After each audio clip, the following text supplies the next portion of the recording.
So what we are reading now is the prophecy of the Supreme to Savitri and Shraddhavan about the future of humanity.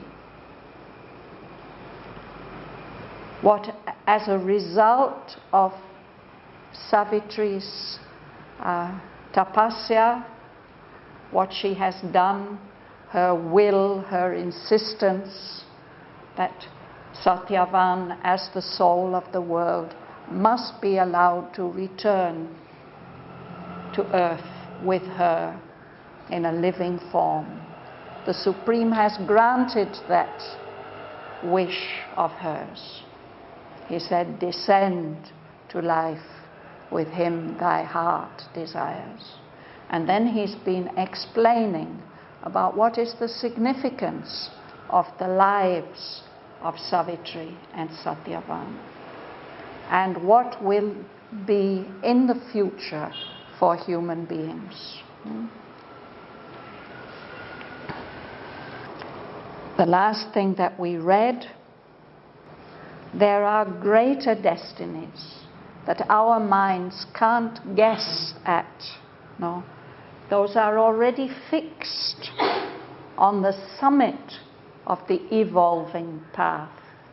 In evolution, there's a spiraling path of nature, and when it reaches the top, he's going to tell about what it will be like then. The last sentence that we read is, "The Spirit's mightiness shall cast off its mask.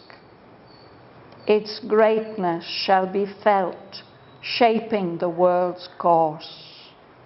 It shall be seen in its own veilless beams, a star rising from the inconscious night, a sun climbing to supernature's peak." This is what will happen when the Spirit unveils itself. I'm going to read on from there.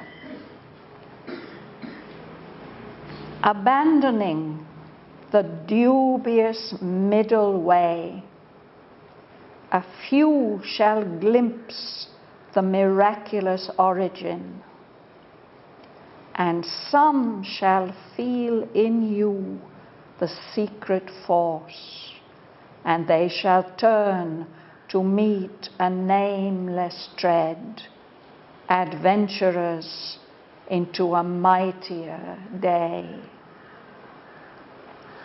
Ascending out of the limiting breadths of mind, they shall discover the world's huge design and step into the truth, the right, the vast. You shall reveal to them the hidden eternities, the breadth of infinitudes not yet revealed, some rapture of the bliss that made the world, some rush of the force of God's omnipotence, some beam of the omniscient mystery.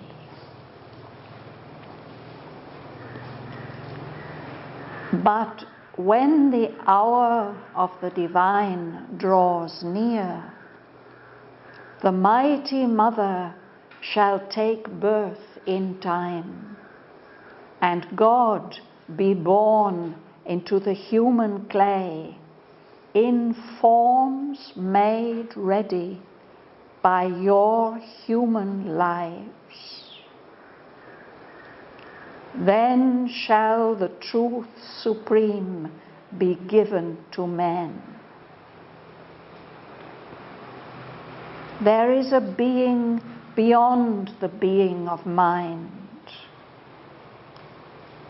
an immeasurable cast into many forms, a miracle of the multitudinous one.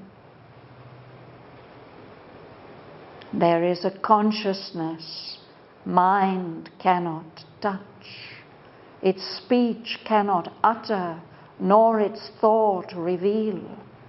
It has no home on earth, no center in man, yet is the source of all things thought and done, the fount of the creation and its works. It is the origin of all truth here, the sun orb of mind's fragmentary rays, infinity's heaven that spills the rain of God, the immense that calls to man to expand the spirit, the wide aim that justifies his narrow attempts, a channel for the little he tastes of bliss. Some shall be made the glory's receptacles and vehicles of the Eternal's luminous power. These are the high forerunners, the heads of time, the great deliverers of earth-bound mind, the high transfigurers of human clay, the firstborn of a new supernal race. The incarnate dual power shall open God's door. Eternal supermind touch earthly time. The Superman shall wake in mortal man and manifest the hidden demigod, or grow into the God light and God force, revealing the secret deity in the cave. Then shall the earth be touched by the Supreme. His bright, unveiled transcendence shall illumine the mind and heart and force the life and act to interpret his inexpressible mystery in a heavenly alphabet of divinity's signs.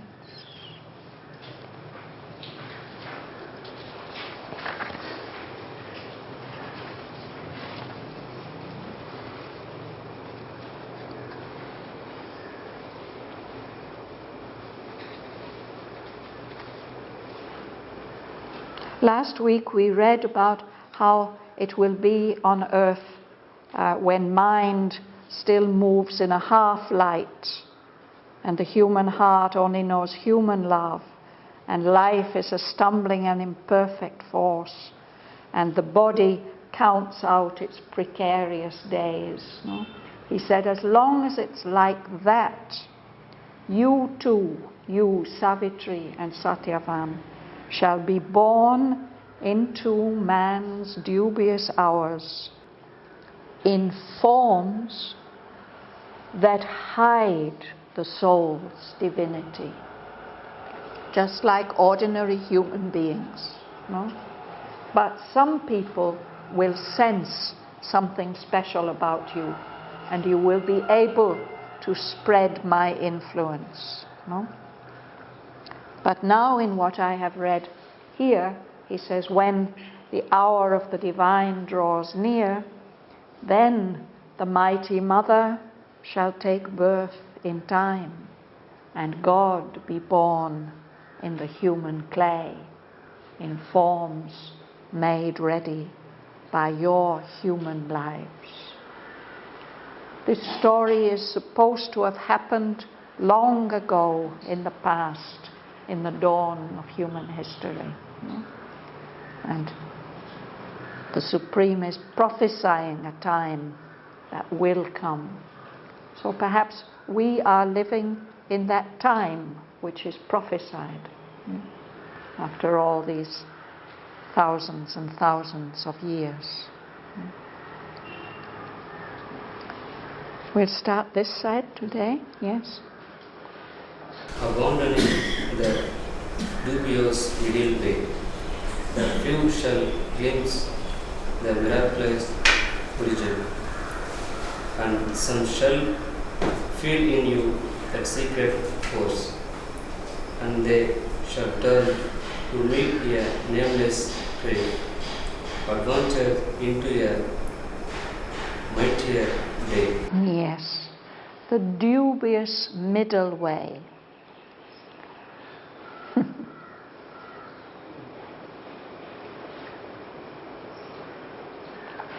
We human beings are advised sometimes by teachers to stick to the middle way, to avoid the extremes. And in a sense we are here on Middle Earth, between the lower depths and the higher heights. But what is being said is that because of your influence, Savitri and Sathyavan, a few people will abandon that doubtful, unclear, uncertain middle way. A few people will glimpse the miraculous origin, the beginning of things, no? And some few people will feel in you, Savitri and Sathyavan, they will feel the secret force of the divine, and they'll turn from that middle way to meet some other a nameless tread. Tread is when you put your foot on the ground, no? They will hear some other footsteps that are not treading the middle way, that are treading another way, and they will follow that tread, adventurers into a mightier day. Adventurers are brave people who decide to go where others have not gone, to try the unknown, to do the unknown, discover the unknown. So because of your influence, a few people will feel something and decide to abandon this dubious middle way that the human beings are treading and take another step, another way. Yes, Don. Sorry I'm so late. No, go ahead. It's about dubious middle way. Yes. And I understand you have the middle way now, but why it's dubious in my mind. Yes, Sri Aurobindo uses this word quite a lot in Savitri about our human condition, in which we are not sure of anything. No? So everything is doubtful and uncertain to us. We don't know where it is going, where it has come from, why we are here. It's full of doubt. Something that is full of doubt is dubious. Yeah? Now you start, yes. Ascending out of limiting breadth of mind, they shall discover the world's huge design and step into the truth, the right, the vast. Yes. So this is these adventurers, these few who will abandon the middle way, and they will rise, ascending, rising out of the limiting breadths of mind. Mind can be quite broad and wide interested in many, many different things. But he says, even those breadths are limiting. So these few, they will rise up out of the limits of mind, and they will discover the world's huge design, the plan. What is all this for? Why are we here? Why have we been born? Where is it going to? We can't discover that very easily in mind. If we rise above mind, then we can see this plan, this huge design of the world. And they will even be able to step into the truth, the right, the vast. This is the world that the Vedic rishis aspired for. The world of truth, and the world of right knowledge and right action, the world of vastness, unlimited vastness. That was the state of consciousness and existence that the Vedic rishis aspired to. So he's saying, through your influence, a few people will be able to do this.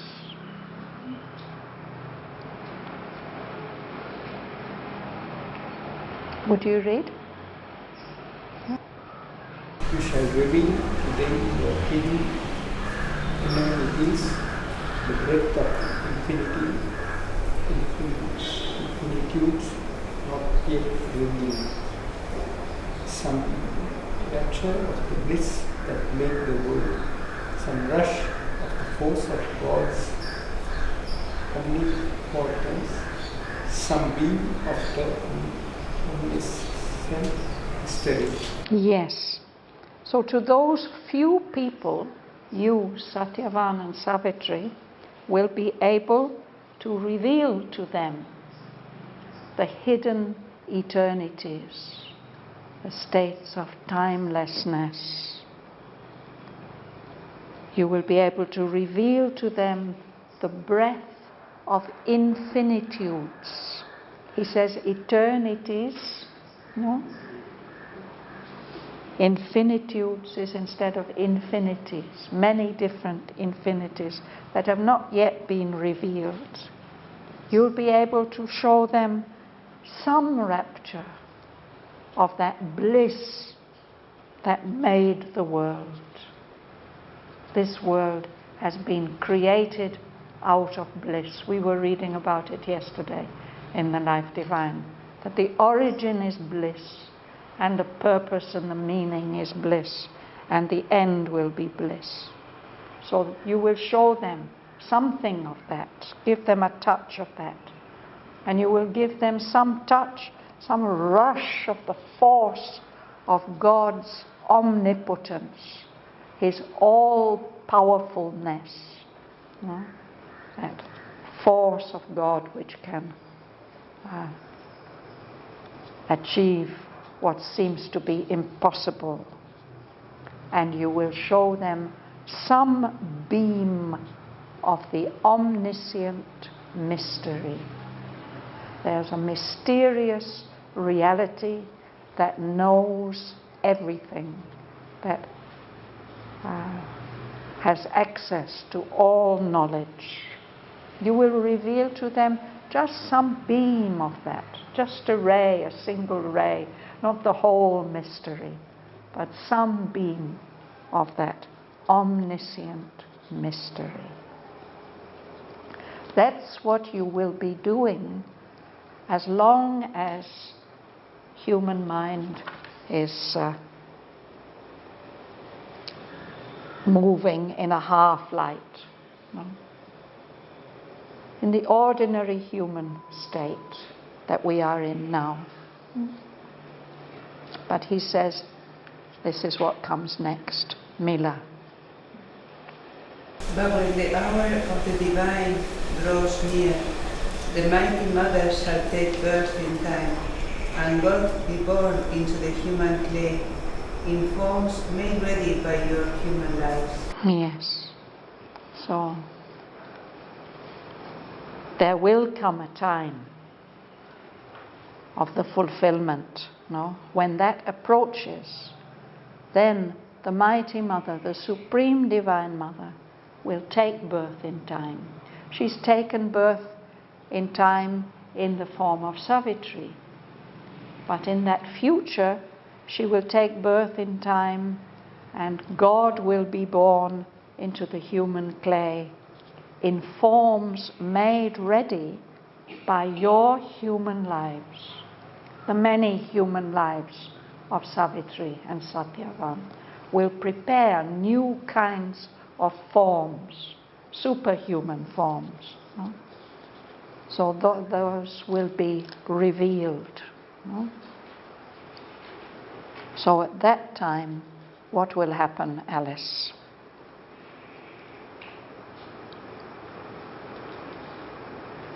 Have you got the place, Alice? Yes. Then shall the truth supreme be given to men.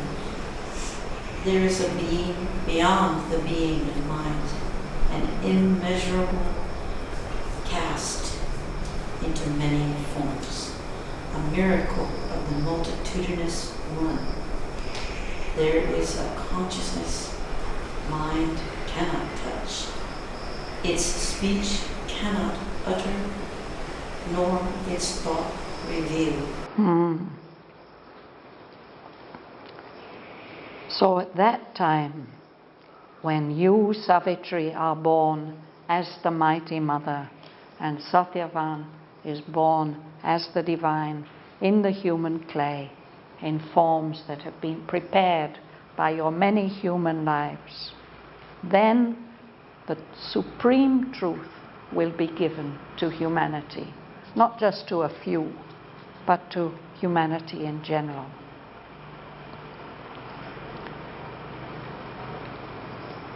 There is a being beyond the being of mind. There is a mental purusha, spirit, a mental existence. But there's a being beyond that. That is an immeasurable being. It's beyond all limits. But that immeasurable being pours itself into many different forms. Cast. This is the word that we use for making bronze statues, for example. That the bronze is made liquid and then it's poured into a mold. So it's as if the forms of nature are molds into which the immeasurable being pours himself.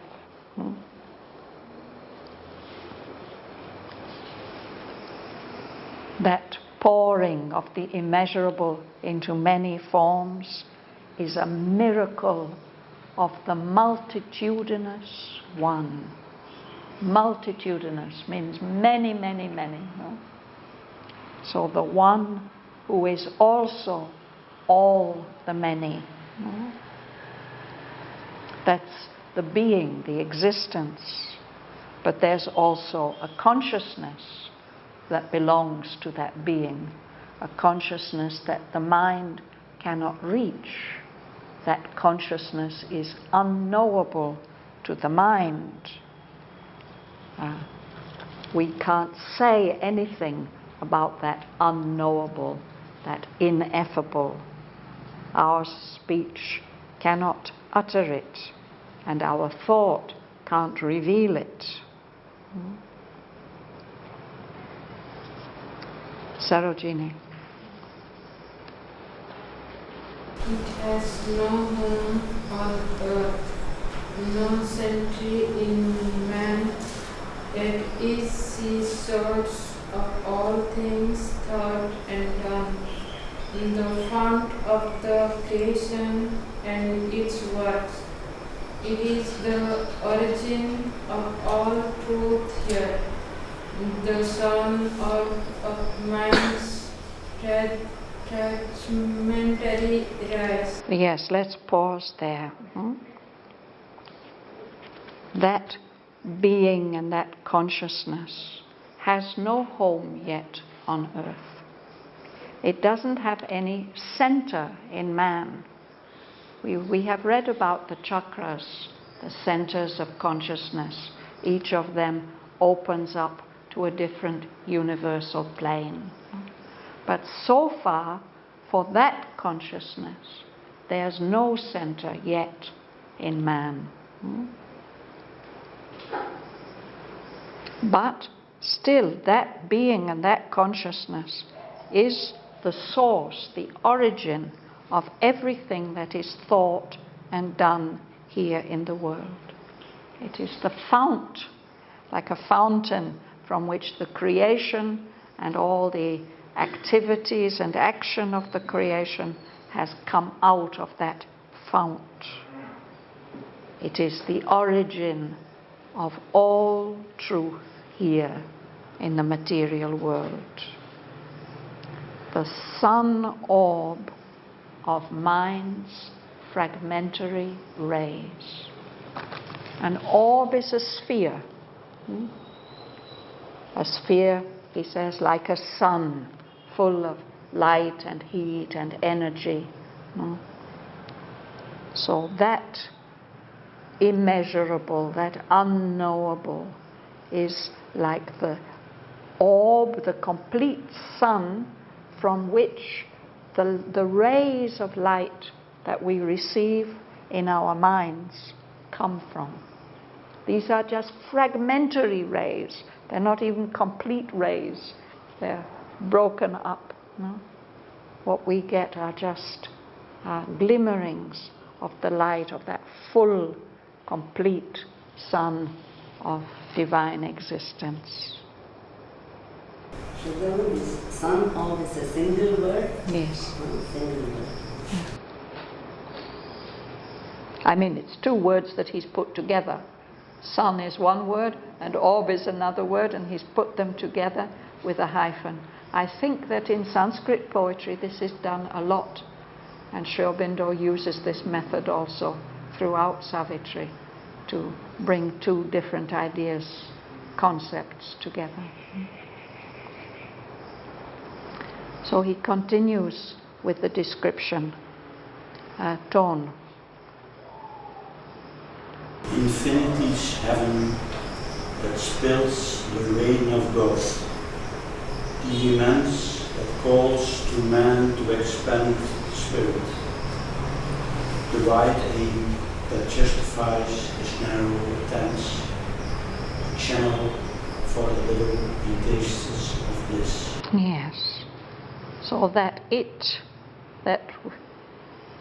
miracle of the multitudinous one, that immeasurable, it is the immense, the fact that that immensity exists, calls to man, even drives man to expand the spirit. That's the push or the drive that makes us want to widen and grow deeper and greater. And that source and origin is the wide aim. It's not just a tiny little point that we are aiming at. Our human life is aiming at something immeasurably rich and vast. No? It is the wide aim that justifies all our narrow little attempts. Everything that we try to achieve, every effort that we make is somehow being justified by that wide aim to which everything is moving. And that greatness, that origin, is also the channel for the little that we human beings taste of bliss.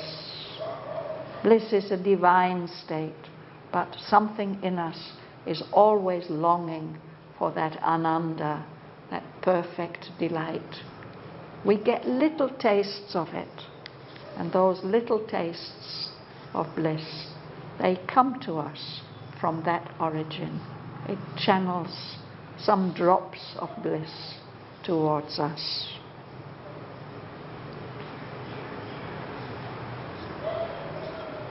Sudarshan. Some shall be made the glory's receptacle and vehicle of the eternal luminous power. These are the high forerunners, the heads of time, the great deliverers of earth-bound mind, the high transfigurer of human clay, the firstborn of a new supernal race. Yes. So he says some people will be made receptacles, means a vessel, a holder for that glory, that divine glory. They will be made vehicles, like the chariot, instruments of the eternal's luminous power, full of light. So these people, they are the ones who go in front, the high forerunners. They are the leading edge of time. They are the ones who will deliver the earth-bound mind, the mind that is so focused on the material world, the earth-bound mind. They will set it free. They will be able to transfigure the human clay. That means to change even the substance of our bodies. Change it into something luminous and powerful. Those few people will be the firstborn of a new supernal race. A race higher, much higher than humanity. These are perhaps what Mother has called the surhomme, which can be translated as over men, beyond men, surhomme. But she said in January 1969, she had the experience that the consciousness of the surhomme had descended on the earth. And after that, for several months, she was speaking to Huta about this new consciousness. And in March of 1969, she gave the message that about Auroville, that Auroville wants to be the cradle of the surhomme, the superman. So these are these forerunners who will be the transition between the human race and the supermind. Is there any connection between these minds and Ashwapati's and the new creation? What Ashwapati experiences is in vision, in trance. He's carried in trance and he's shown the new creation. And what he is shown has to be brought down to the earth. So Savitri and Shraddhavan are going to be the ones who will do that. This is not yet a description of that new creation. That is such a wonderful part of Savitri. It describes the ideal state and the ideal society that we dream of. Something in us is always dreaming of that. But when he sees all that, then he's also shown, look at the poor earth, what a state that is in. So how to make the connection. And that is why he prays to the Supreme Divine Mother, won't you send someone, embody yourself to move it all forward. So that is Savitri's mission, to bring the new creation into fulfillment on the earth. Yeah. Shraddhavan? Yes. Does your window say that there is a separation between heaven and earth? There's a what? A separation, that it's... Well, that was what Death was always telling to Savitri. These are two opposites. How can they ever meet? But she said, no, it's not like that. There's this golden ladder. There's this connection. Humanity is moving forward to these higher and higher states. And humanity has come from there. It will also return to there. He doesn't accept this idea of a separation, of a final separation. Of course, now we feel, oh, the heavens are so distant. But something in us knows what they are like. When we read his description, then we say, oh, yes, that's what we are all longing for. So the high forerunners will come, and also others will come. Gumsun. The incarnate dual power shall open past door. Eternal mind touch earthly time. The Superman shall wake in mortal man and manifest the hidden demigod, or grow into the God light and God force, revealing the secret deity in the cave. Yes. So the incarnate dual power. This is the mighty mother and God, if you like. The mighty mother shall take birth in time, and God be born into the human clay in forms made ready by your human lives.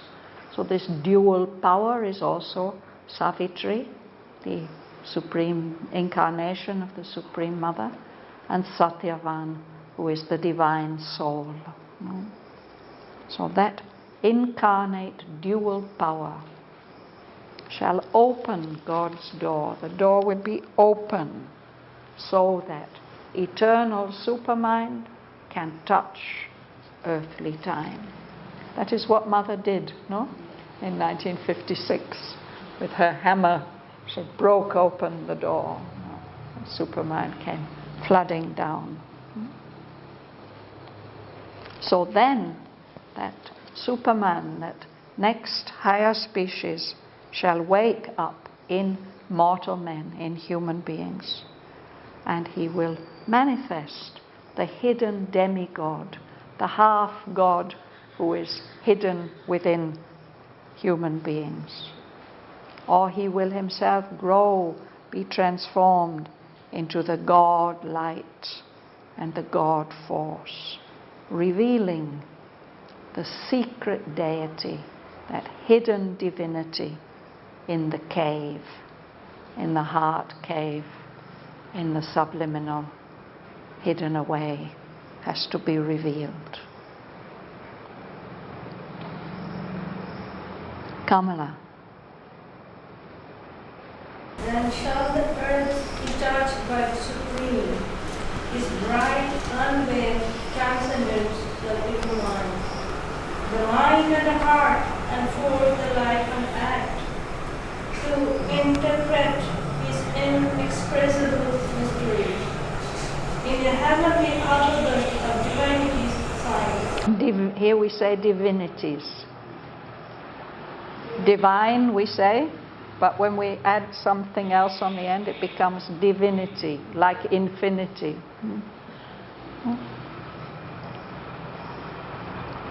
So when that happens, when eternal supermind touches earthly time and the Superman wakes up in mortal man, then the earth shall be touched by the Supreme.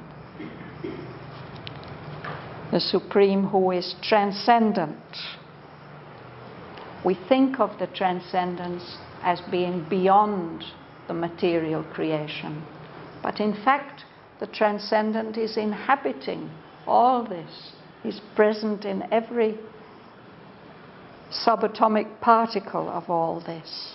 So when the earth is touched by the Supreme, then that his transcendence, his state of being beyond all limitations of time and space and form, that will all be unveiled, and it will light up the mind and the heart and force the life and act to interpret his inexpressible mystery in a heavenly alphabet of divinity's signs. The mind and heart and life and act will be forced to interpret the inexpressible, ineffable mystery of the transcendent, of the Supreme. It will have to get interpreted, translated into another language. Not this language of material forms, but a heavenly alphabet of the signs of divinity, the signs of the divine presence in everything.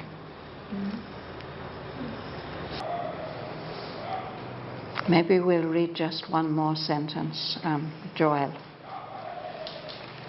His living cosmic spirit shall enring, annulling the decree of death and pain, erasing the formulas of the ignorant, with the deep meaning of beauty and life's big sense, the being ready for immortality, his regard crossing infinity's mystic waves, bring back to nature her early joy to live, the metered heartbeats of a lost delight, the cry of a forgotten ecstasy, the dance of the first world-creating bliss. So this is the Supreme, the Transcendent. His living cosmic spirit, his universal spirit, will enring, surround the being ready for immortality. And that presence, that living cosmic spirit, will annul, it will wipe out the decree of death and pain which we are living in now because of the nature of our mortal being. Erasing, wiping out the formulas of the ignorance will just be wiped out with the deep meaning of beauty and the hidden sense of life.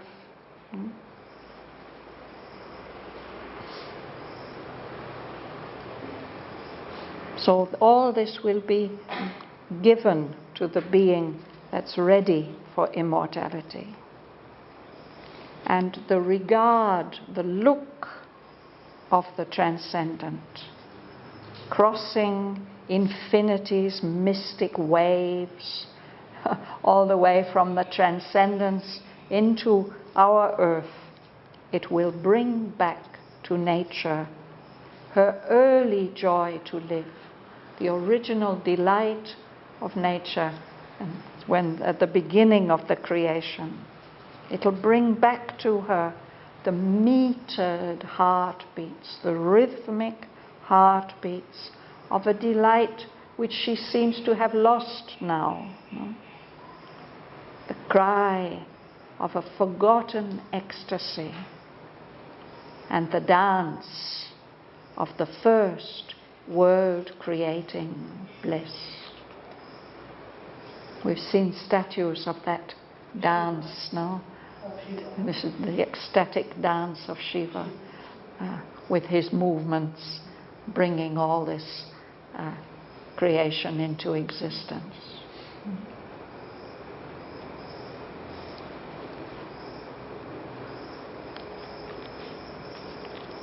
So there's lots more. We will go on with that next time. Those of you who want to stay, we can read these lines together.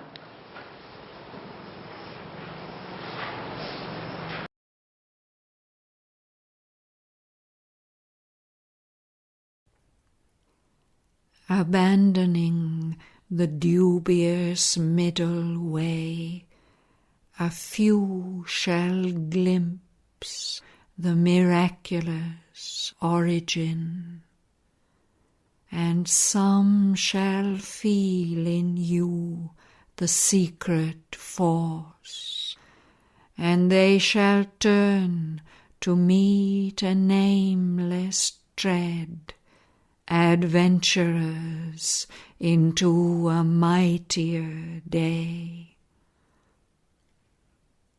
Ascending out of the limiting breadths of mind, they shall discover the world's huge design and step into the truth, the right, the vast. You shall reveal to them the hidden eternities, the breath of infinitudes not yet revealed, some rapture of the bliss that made the world, some rush of the force of God's omnipotence, some beam of the omniscient mystery.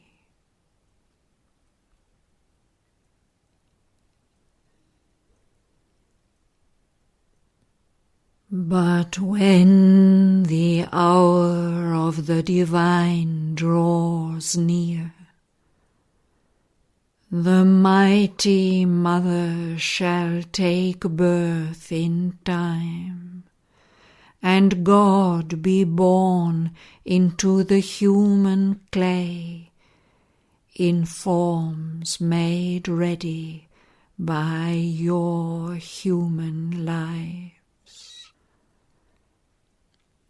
Then shall the truth supreme be given to men. There is a being beyond the being of mind, an immeasurable cast into many forms, a miracle of the multitudinous one. There is a consciousness mind cannot touch, its speech cannot utter, nor its thought reveal. It has no home on earth, no center in man, yet is the source of all things thought and done, the fount of the creation and its works. It is the origin of all truth here, the sun orb of mind's fragmentary rays. Infinity's heaven that spills the rain of God, the immense that calls to man to expand the spirit, the wide aim that justifies his narrow attempts, a channel for the little he tastes of bliss. Some shall be made the glory's receptacles and vehicles of the Eternal's luminous power. These are the high forerunners, the heads of time, the great deliverers of earth-bound mind, the high transfigurers of human clay, the firstborn of a new supernal race. The incarnate dual power shall open God's door. Eternal supermind, touch earthly time. The Superman shall wake in mortal man and manifest the hidden demigod, or grow into the God-light and God-force, revealing the secret deity in the cave. Then shall the earth be touched by the Supreme. His bright, unveiled transcendence shall illumine the mind and heart and force the life and act to interpret his inexpressible mystery in a heavenly alphabet of divinity's signs.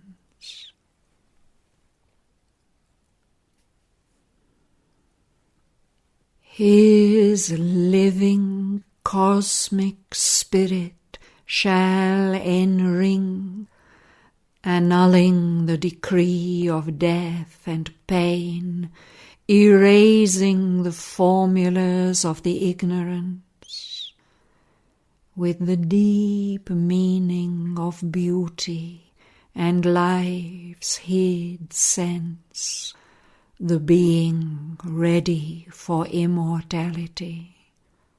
His regard crossing infinity's mystic waves, bring back to nature her early joy to live, the metered heartbeats of a lost delight, the cry of a forgotten ecstasy, the dance of the first world-creating bliss.